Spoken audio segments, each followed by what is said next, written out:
Get Monarch action for you today. Artmage continues on, and it also appears that Subterror is here as well. Sure, you guys smash the crap out of that subscribe button so you guys don't miss out on more content. Now, this is very interesting because I was very curious to see, how this deck was going to obviously continue to evolve. Now, it does take a special kind of duelist out here to bring Monarchs to the table right now and to test the unbridled power that this deck is technically supposed to have going for it. And quite honestly, I like what we have been seeing with players choosing to bring this deck up to bat here. You do see that we are only playing 2 Erebus now, which I think is 100% the correct move. Definitely you don't want the bricks in here, but you also do see we are still playing the Fenrirs in here. Obviously, the reason why you want the Fenrirs is it's another free spot for someone that gets the body on the field, but also if Fenrir does get the ability to start to control the opponent, that's fine. Those level of options and control are what tend to make these cards feel a little bit, stronger. They actually are. Also do see we're going with the Majesty's Fiend and the Vanity's Fiend in here, just as one ofs. I think this is fine. You don't really want to bulk down too heavily in this department of things. Both of these should be really, really strong to help you out. I also do see, why, hello, March and the Monarchs. How stupid this card can get sometimes also feels a little bit ignorant, but I also do appreciate the fact you do see the Wicked Eraser and the Wicked Avatar down here, both of our favorite cards to control the opponent and actually start to devastate them, which I think is very, very cool to see. Also, the Wicked Avatar being able to basically negate your opponent while, you've got the Wicked Eraser kind of following it up on the same thing here. You don't really tend to think about that the Wicked Gods are actually competitively viable cards. They actually are. These are very real things that can devastate the meta. I also do see we are playing Soul Exchange and the Soul Exchange spell card too. Next up here, we have Artmage. Now, I've been following the Artmage group for a hot second here, and I've been enjoying watching the ideas that I think that people are trying out with this deck right now. Now remember, we're only on wave 1 of support. Whatever change, extra gas is going to come from this, I can see that it's going to be a very, very real thing in the future. And I can't wait to actually see that. But you also do see that the hand trap choices for this build feel a little bit weird. I don't want to knock it till I try it, but 2 Ash, 2 Nibiru, and only 1 Droll and Lockbird in here.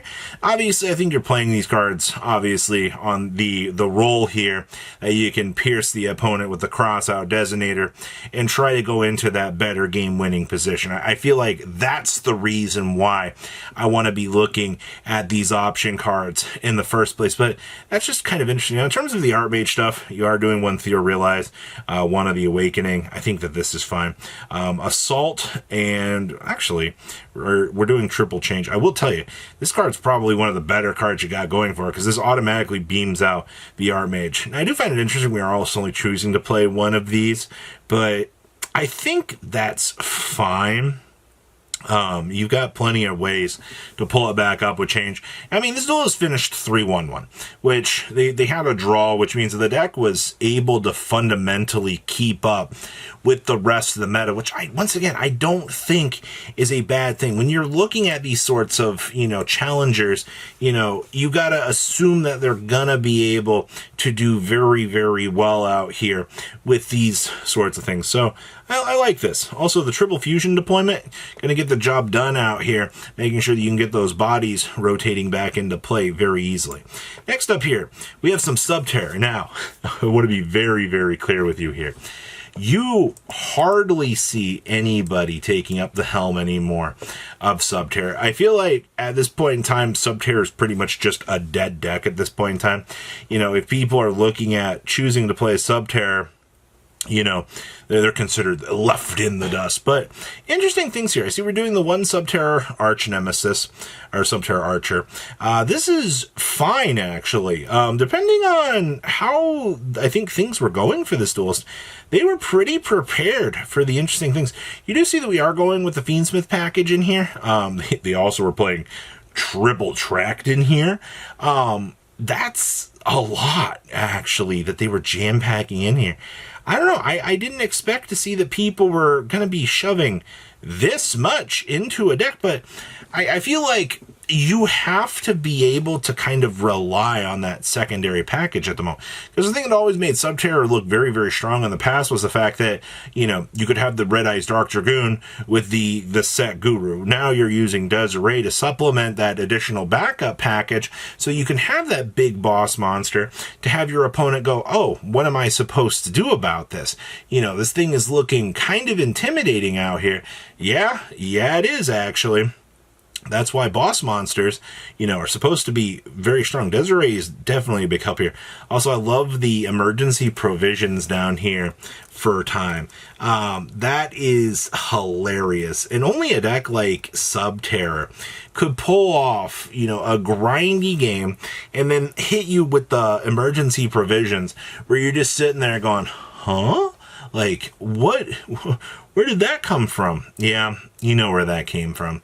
That was your opponent being better than you and actually pulling out all the stops. Next up here, we have some Sky Striker. Now, I have been watching as many Sky Striker variants as I can come across the table right now.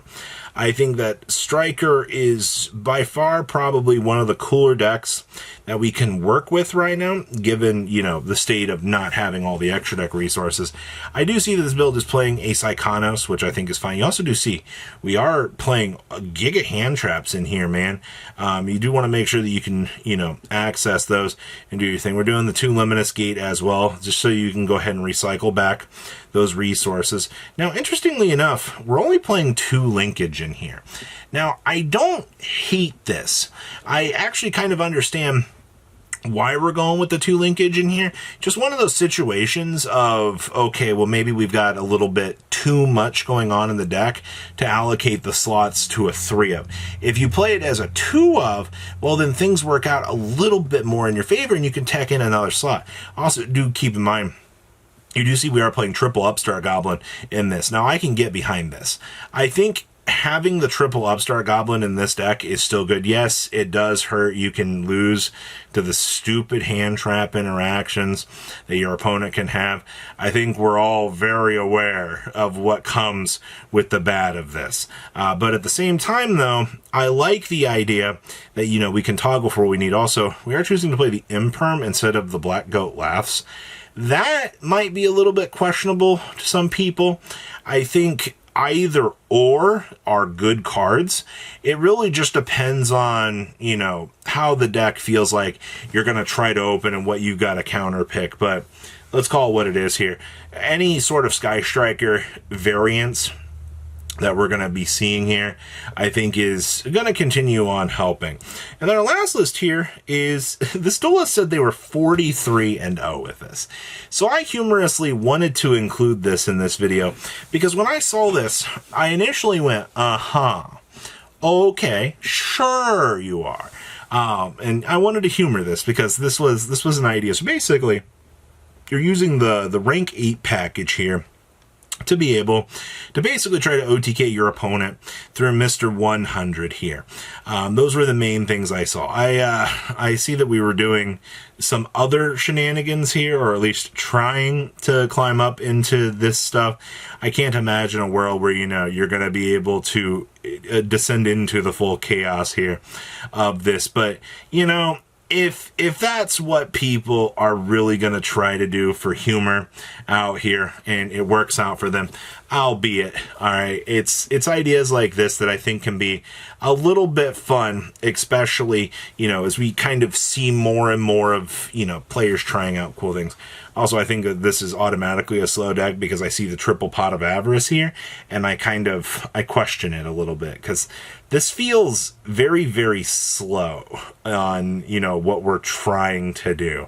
You know, I mean, you got the 2 Roars in here, which I feel like is the right play, but combining things like this, I don't know, man. It doesn't feel very good. But what do you guys think about all of these? We're going to call them very interesting decks, because I look forward to seeing how people are going to try to challenge the meta in the future. But you guys have a good rest of your day, all right? Patrons! Thank you.